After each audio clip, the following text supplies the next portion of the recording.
All right. So taking a step back and considering essentially where we're at in this season, right? And so if you chat with any of the yard advisors or if you attend some of the other webinars, there's a good chance you'll see this growth potential chart. Again, this is a really nice way just to be able to have a general picture of what the season is going to consist of, right? And so what this chart is essentially depicting is over the course of the year, how much energy do we expect to be required to maintain the lawn, if you will, right?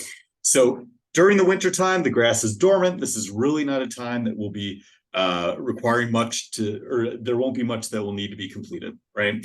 So as the temps start to transition, I'd say getting up into the 40s, up into the 50s or so, getting closer to that 60-degree mark as well, that's when we'll start to consider some of these practices for the season. So getting prepared to start watering the lawn if needed, right? So determining if you're unsure of what a watering schedule consists of, starting to take a look at that at this time. If you do have an irrigation system, prepping the system, potentially completing an audit of the system, sharpening your mower blade. This is a great time to complete some of the equipment maintenance and potentially getting that first fertilizer pouch down as well. As we head into just about late spring, this is really when we expect the grass to reach its maximum growth rate or growth potential, right? So as the temps start to reach more consistently into that upper 60, 70-degree range, grass is really going to hit its stride. So this is a great time for us to complete any of the more aggressive measures we might be considering. So for example, if there are compaction concerns within the lawn, we may discuss aerating, we may discuss top dressing, seeding, et cetera. So this is really the time of year where we expect the most work to be required, right? Because we'll not only be maintaining the grass, but also incorporating the nutrient pouches and developing a plan for the season as well, just to make sure that there are any areas which we are overhauling or monitoring those closely, right? But as the temps start or continue to increase, right? So starting to get up into the 80-degree range of potentially warmer, we may see that grass start to slow down a bit, right? And so you may not have to mow as much. Watering schedule may change, not necessarily potentially in terms of frequency, but still maintaining the same duration, but more on that in just a moment here. But this is really a time where we can essentially take a step back and monitor the lawn, right? Make sure that we are maintaining the lawn, but not necessarily looking to complete some of these more aggressive actions like seeding and aerating, for example, right? We would then wait for the fall. So once the temps start to drop back down into the 70s, 60-degree range, that's when we could follow up with any more repair before ultimately the lawn enters the winter dormancy once again. So the key takeaway from this chart here is really, I'd say mid to late spring and then early fall are going to be the two times that we can really look to repair the lawn. So if there are any areas which you feel need to be reseeded, for example, those are the times to do so. But right now we're heading right into this period of time where this isn't a great time to necessarily be repairing the lawn, right? We're heading into stressful temps. And as you'll see on the next slide, the majority of the country has been dealing with quite stressful conditions as well. So it's adjusted this chart a bit. So looking at this chart from NOAA, so this was from a few days ago, but essentially a 30-day outlook in the amount of precipitation that areas are receiving over the country, right? And so, like I said, I'm calling in from near Buffalo. So if you look at New York, New York's had one of the driest and the hottest springs that I can remember, right? And so we went very quickly from not being able to seed due to it being a bit cooler to essentially being too warm for me to really look to seed, right? And so even as if we move more into the center of the US here, the majority of the country, if you're not experiencing extreme drought, right, or limited precipitation, there's some stress there, right? So what I would keep in mind here is if you feel that this spring has been abnormal, right, and you feel that you were thrust essentially right into the summer conditions, the lawn doesn't seem to be quite as green as you would expect. It seems to be yellowing a little bit sooner. There are certainly factors which we'll be discussing today to consider, but just keep in mind that you're not the only person, right? And so we're going to provide our recommendations for essentially what to do moving forward, but any questions, always feel free to follow up as well. So today, the four key slides we'll be chatting about, firstly, be watering. So if we view these as almost traffic lights, if you will, green means go. So in terms of watering, we may see, again, not necessarily an increase in the duration of the watering schedule, but more so from a frequency perspective. So still wanting to follow a deep and infrequent schedule, but might be adjusting that slightly. Whereas mowing is going to be the other extreme, right? We might not have to mow quite as much as we had seen on that growth potential chart. The grass is starting to slow down a little bit, and this isn't necessarily a bad thing, right? If the grass isn't growing, we can cut back on the mowing. And then fertilizing we can view as almost being in the middle, right? Not necessarily looking to fertilize more than we had been earlier in the year, potentially not eliminating it completely, but really just being mindful of essentially the conditions. And like I said, we'll dive into that in a bit more detail here in the coming slides.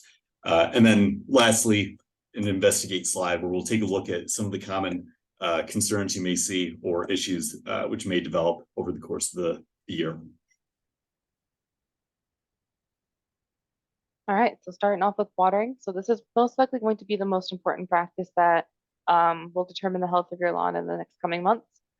This is something that, if you water too much, the grass might experience a fungal issue. If you water too little, it might go into that summer dormancy, or in extreme cases, it might start to desiccate and some of those patches might start to dry off. So very important part, if you ever have any questions about it, feel free to reach out or, post them in here if you think of them today. But this is something that is extremely important to the health of your lawn. So something to keep in mind is that your lawn wants about an inch of water per week in normal conditions. So this would be something that would be raised if temperatures are starting to exceed that like 85 mark, 85 Fahrenheit, sorry, just to make sure that your grass is getting enough water to sustain itself during those conditions. So I would say frequency would be twice a week under normal conditions, half an inch each time, barring any sort of precipitation. So of course, make sure to take into account, any rainfall that you have because that will also contribute, of course, to the watering of your lawn. But once it starts to hit that 85 degrees, I will go ahead and add a third additional watering into that. Any more, and you can start to run into issues. After a certain point, your grass isn't going to take up any more water. It's actually going to close those ports for the water to come in once it starts to enter sort of dormancy. So just making sure we're not adding any unnecessary water, not adding any unnecessary price to your water bill, that kind of thing. This is the time too that you might need to start considering watering restrictions in your area. I know some places they will only let you water once a week, so that's basically your only time to put any water down in your lawn with your irrigation system. If that's the case, usually there is kind of a caveat that you can do supplemental waterings with a hose. So I would stick to that once a week, do a half inch, sorry, and then just go ahead with the hose and just do a short watering the other time that you would normally water, just to make sure that your grass is staying healthy. There's some signs of stress that you might notice with your grass. If you are not watering enough, or if it's just getting really hot outside, you might notice that the leaves start to fold in half, especially with something like a St. Augustine. The blades will actually fold on that middle vein. You'll start to see it go gold, and that is what we consider the summer dormancy.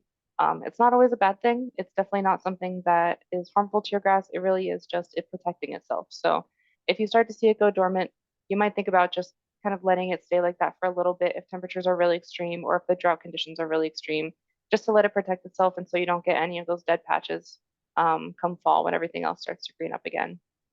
One way to know that you need to water, if you step on your grass and the footprints remain, that is a sign that your grass needs some more water to keep itself upright. That's just something, it's a nice little test to do. So if you're unsure so far, with your soil type and everything, how much you should be watering, just stepping on the grass, checking it, seeing if it needs water is always a good test.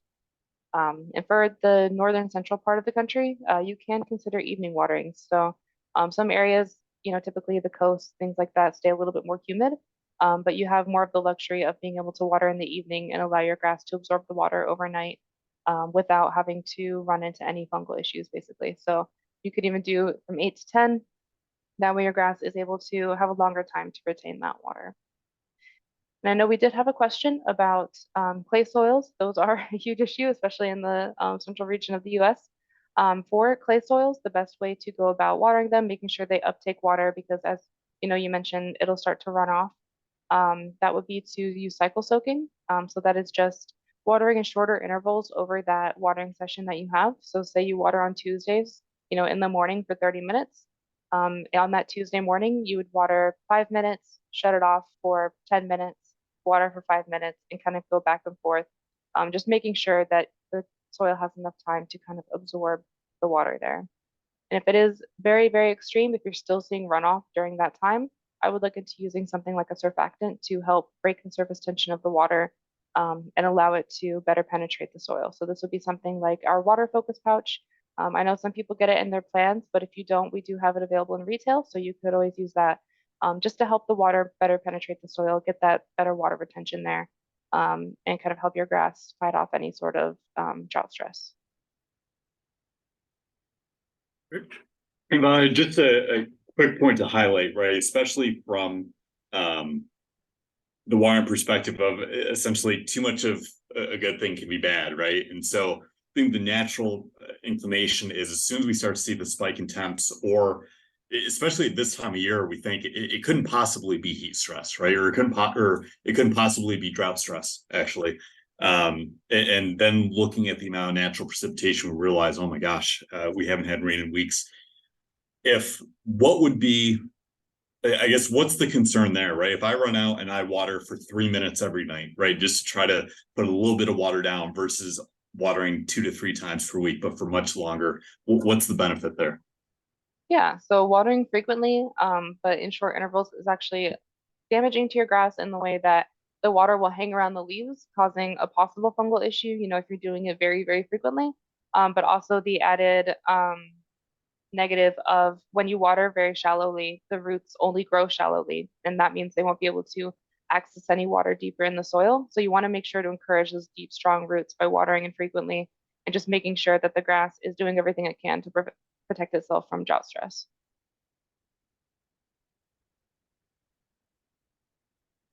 All right, next thing we're going to talk about is mowing. And like Will mentioned earlier, you may not need to mow as much in the summer, especially as temperatures start to heat up. Your grass isn't going to grow as much. And like I mentioned with watering, at one point, your grass is just going to stop allowing inputs.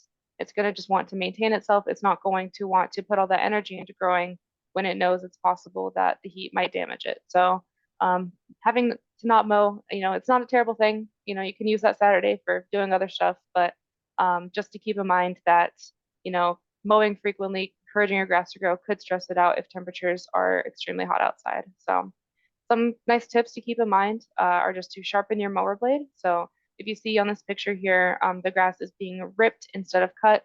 That will lead to a lot of stress. It'll start to burn or brown actually more easily from the tips. Since the tips are already damaged, it might cause the rest of the blade to just conserve its resources, pull the nutrients out of that blade from the plant.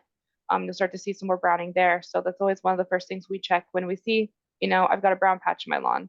We check the mower blades, make sure that they're sharp, make sure they're getting a clean, even cut, and that's just for the health and longevity of your grass blades. And like mentioned earlier, you might not need to cut very often, but when you do, I would recommend keeping your grass just a little bit higher just to conserve the energy in those grass blades. So if you typically mow at a 3, I would think about mowing at a 4. If you already mow at a 4 and your mower can't get any higher than that, that's totally fine. Just making sure that we're doing everything we can to help your grass through this very difficult time in its growing season. And then another thing just to mitigate stress is just to make sure that you're not cutting a lot off at the same time. So if you've skipped mowing for a couple of weeks and you cut, a lot of your grass off, this could lead to a stress. It's getting holding half of the nutrients it usually does. In addition to usually the grass lower by the soil is going to be a little bit lighter. So it might look a little worse too when you cut a lot of it off and you're left with kind of the lower grass there. So just keep in mind, keep it long, keep your blades sharp, and don't cut too much. So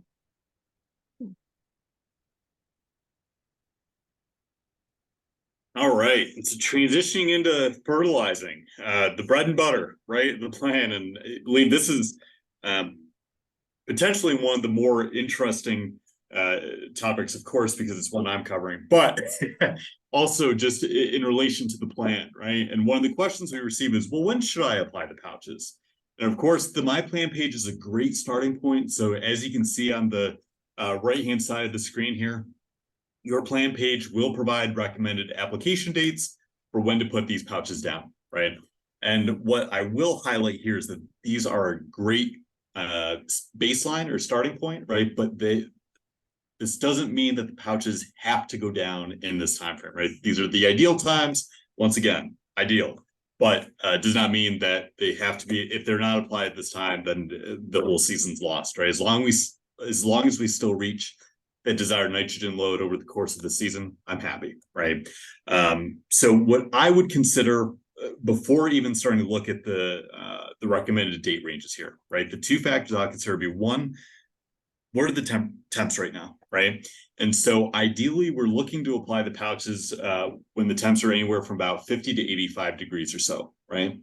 So if it's going to be above 85 during the day, that doesn't necessarily mean that you can't apply the pouch, right? We could get around that by considering a morning application or an evening application, as long as we're not running into any disease concerns there with the lawn remaining too wet. But again, that's not necessarily the primary factor I'm looking at here. The other factor I would consider is the grass going to benefit from this application, right? Is the grass healthy? Is it not stressed? So as I had noted, going back to my lawn here in New York, I've had a very difficult time. I'll be the first to admit that I do not follow the watering recommendations that Sunday recommends, and I'm very much let nature do its course. And so I've been holding on to my nutrient pouches essentially, right? And so worst case scenario, if I'm unable to get the sprinkler out and the grass is starting to go gold over the year, right? I would like to hold on to those nutrient pouches. And then once the temps start to drop a bit, the environment's conducive to that grass growing again, then we can look to incorporate those pouches. Not necessarily the optimal schedule, but again, overall from a season perspective, we're getting them down or within that season. So I'm happy, right? So just as a recap, great starting point for the application date ranges. But if you're looking at the grass and you feel that it's entered a summer dormancy or you're not sure if the pouch is going to be beneficial, always feel free to reach out. Happy to chat, but we can always hold on to those applications. Now, one pouch I would like to highlight here is Lawn Aid. This is a pouch which is available on our website. It is a preventative summer stress treatment, so not necessarily a great pouch once the grass is already showing signs of drought stress, right? But this is a great pouch if you're preparing for a difficult season. You expect there are going to be watering restrictions or you're expecting drought stress. It's a great pouch, not necessarily one that's required, right? The pouches included as part of your plan are going to be the required pouches per se. We're going to reach the desired nitrogen load, promote those strong roots. But it's always a nice tool to have in your back pocket if you feel the watering schedule is going to be limited. And that pouch doesn't contain any nitrogen. So that's an easy one that we can essentially incorporate into the schedule without running into over-fertilization concerns. All right, so transitioning to investigate. So like I said, over the course of the year, we're going to have these different factors. Even assuming optimal conditions, it's very likely that we'll have at least one area in the lawn start to change, right? Whether it's starting to thin a bit, whether it's starting to yellow a little bit. If you're able to maintain that perfect green lawn for the entire year without any issues, kudos. But especially with a year like this, where it just believe it, the majority of lawns are almost caught off guard, essentially, right? With the limited natural precipitation, the temps. We just need to make sure that we're essentially identifying what the culprit is here, right? So the first step is consider environmental conditions, right? So again, if we're looking at the temperature range, right? So if we see that we've consistently been in the upper 80s, low 90s with a cool season grass, maybe it's a grass that doesn't handle heat all that well, right? And we're starting to see signs of heat stress. And so that's, if you see that change in temp, we may have identified our culprit, right? Not always a separate factor, but typically coincides with an increase in temps or that time of year, potentially a change in the natural amount of precipitation, right? So if the temps have started to increase and you see there's been a lack of rain, then we could be seeing signs of drought stress, right? On the other extreme, if it's been an extreme amount of natural precipitation and that grass just isn't drying out, as Ivana had mentioned earlier, potentially we're going to run into disease concerns, right? So keep in mind, rain is a great both rain and your watering schedule are both great factors to keep in mind. And then lastly, an audit of your sprinkler system. So if you have an actual irrigation system, or if you're just using a hose end sprinkler, still recommend essentially auditing it each year. So essentially setting out tuna cans or sprinkler gauges throughout the lawn, measuring the water output to determine how long to water to put down roughly that ½ inch of water that Ivana mentioned earlier, and then adjusting your watering duration from there, right? Now, if we're factoring in cycle soaking, the duration can change, right, depending on the soil. But in terms of how the overall duration, we'd be able to calculate from that audit.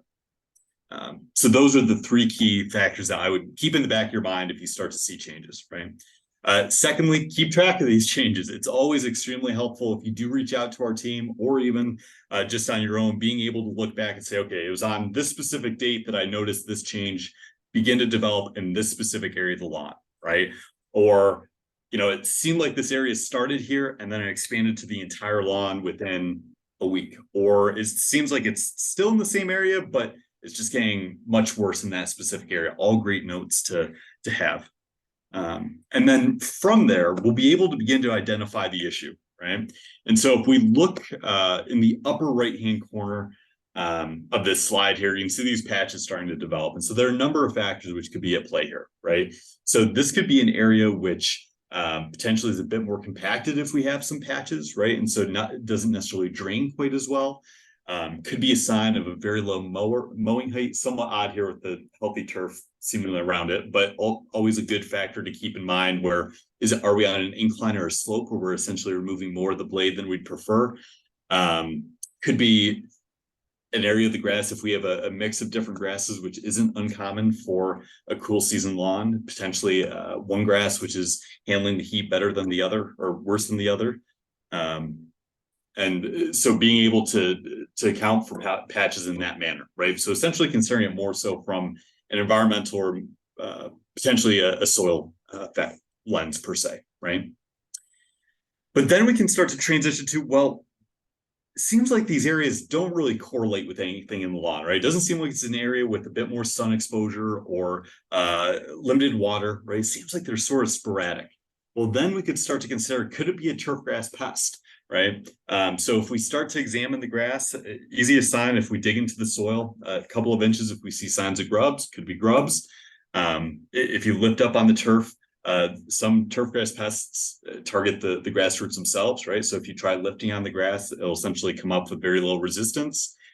We could discuss a soapy water flush test, which will be in a blog article we're sending out to identify turfgrass pests. But the key focus here with both sort of more the environmental and soil factors we just talked about, and then also from a pest perspective, we don't want to default to a fertilizer application, right? And that's a question we receive quite frequently of, okay, well, my lawn's starting to change over the course of the summer. I feel like maybe I just need a little bit more fertilizer. And in some situations that may help the grass to improve, but in most it's only going to exacerbate the issue. So the default should not be to apply additional fertilizer, right? Especially if we're allowing that lawn to enter a summer dormancy. We want to hold on to those pouches, allow the grass to conserve its resources, if you will.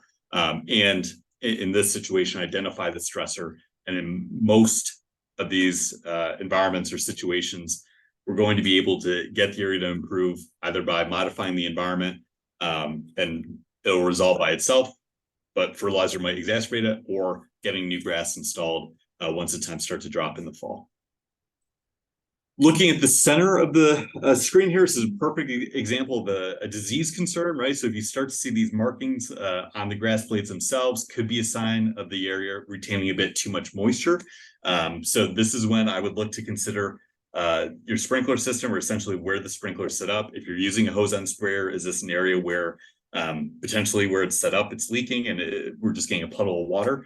Is it an area where there's a bit of overlap where it's set up?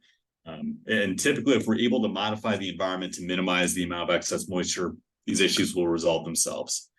Again, fertilizer application in most situations will end up exacerbating any disease concerns. So we want to hold off on the nutrient pouch application. And then finally, if there's just a general dry / or dry/blue, a dry or a blue/gray hue, then that would essentially be that drought stress that Ivana was noting, right? So while it's a great indicator of the lawn essentially being ready for that next watering, if you're looking to allow it to enter that summer dormancy, it's a great, or if you haven't essentially identified allowing it to enter that summer dormancy yet, if you start to see that hue, that's a good indication that we're dealing with drought stress here, right? And we might need to modify either our watering schedule or our plan of what to do with the pouches and everything there. And we'll And I realized, sorry, go ahead. just gonna say, I realized we have about a minute left. So if we run over here, like we said, we'll be sending the recording, and truly appreciate you all being here. But yeah, Ivana. Yeah, I just wanted to call out too, a lot of times with more bare patches like this, when you start to see them come up at this time, it could also be the factor of some of weeds that you have can be annual. So like we have down here, this Poa annua, it could just be dying off, leaving these bare areas. So it's not always just your turf grass, and that's something just to keep in mind as you're, documenting and keeping track of the changes in your lawn. Really good point. And this is, yeah, I feel like this is something we've seen quite a bit here, and a little bit earlier than we typically expect, right? I was saying to Ivana earlier today that my lawn looked great, and then all of a sudden I realized that there was a good amount of annual bluegrass, and with the heat, it's just really started to struggle. So really good call out. There. So in summary here, the key factors we keep an eye out for are consider the environment, right? If we can identify if this is primarily drought stress, then we can essentially determine whether to allow the lawn to go gold and follow up with the nutrient pouches in the fall, right? We wouldn't necessarily need a repair action plan per se, right? If it's more of a disease or a fungal concern, again, if we're able to modify the environment, we wouldn't necessarily need to repair the area in most situations. Whereas if it is more of a pest concern or weeds dying off, then we would be looking at getting grass established in the fall once the temps start to drop a little bit. Ideally in that, I'd say, 60 to 80 degree temp range during the day for the following several weeks. So typically September or so would be when we're looking to seed right around them. So perfect. All right. Well, thank you all for being here today. Like I said, Rose, we ran through that investigate slide a little quickly. So any questions, feel free to follow up, but we'll be sending out the follow-up email within the next couple of days. Any questions can be submitted to webinars@getsunday.com. And Ivana, any final notes? I think that's it. Just again, Tammy, with your clay soil, just making sure, to water in intervals to allow it to soak. Using a surfactant if it's really intense. And then I would also look to, in the fall, to aerate your lawn too, just to bring up some of that clay. I also have a very clay heavy lawn, so if you need any help with it, let us know. We can chat about it. Well, great, everyone. Have a great rest of your day. We'd be thrilled to see you at a couple future webinars. We have some fun ones planned for the coming months. So look forward to chatting with you. Have a great rest of your week. Take care. Bye, y'all.